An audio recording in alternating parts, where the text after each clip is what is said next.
Bonjour, c'est encore moi Fatou, l'archéologue. Aujourd'hui, nous allons plus approfondir nos connaissances sur l'archéologie en nous intéressant de plus près à l'explication des histoires du passé.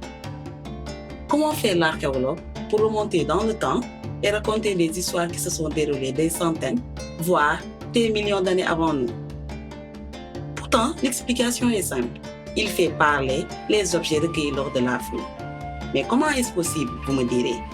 Les objets ne parlent pas? Eh bien, suivez-moi et vous aurez la réponse à cette interrogation. Comment les objets racontent-ils l'histoire? Au début des années 60, le célèbre archéologue Théodore Monod apprend au cours de l'un de ses voyages dans le Sahara mauritanien que des chercheurs d'antilopes ont trouvé des barres de cuivre et des coris dans une vaste partie du Sahara. Très intéressé d'avoir plus de données sur la nature du commerce médiéval à longue distance, l'archéologue et son équipe se lancent à la recherche de ces vestiges. Après plusieurs prospections, ils finirent par repérer dans les dunes de Liafen une collection de plus de 2000 lingots de laiton enveloppés dans des fragments de fibres textiles et plusieurs centaines de coris emmêlés et cachés dans le sable. Cette collection qui a séjourné dans le Sahara mauritanien pendant plusieurs siècles durant a constitué une solide preuve pour raconter une partie de l'histoire du commerce à travers le Sahara, reliant le monde méditerranéen à l'Afrique subsaharienne. Comment ont-ils fait?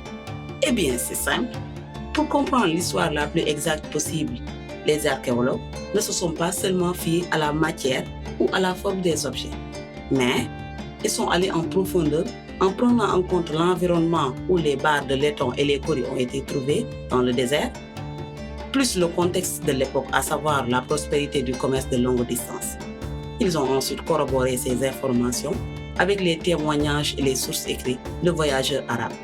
C'est ainsi qu'ils ont pu déduire que les objets provenaient probablement du chargement d'une caravane abandonnée appartenant à des commerçants en route pour le Soudan et qui s'étaient trouvés en difficulté. Les coris et le laiton servaient certainement de monnaie d'échange pour les transactions commerciales durant cette période.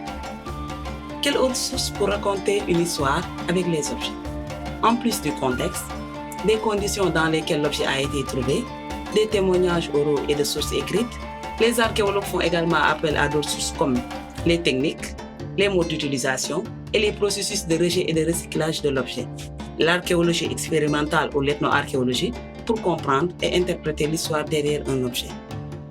Toutes ces méthodes combinées mettent ainsi la lumière sur les histoires du passé, dans la mesure où elles permettent de reconstituer et de comprendre les conditions, les techniques, les matériaux et leurs usages, donc les modes de vie et organisation des sociétés du passé. Voilà en gros la réponse à votre interrogation. Comment arrive-t-il à faire parler les objets?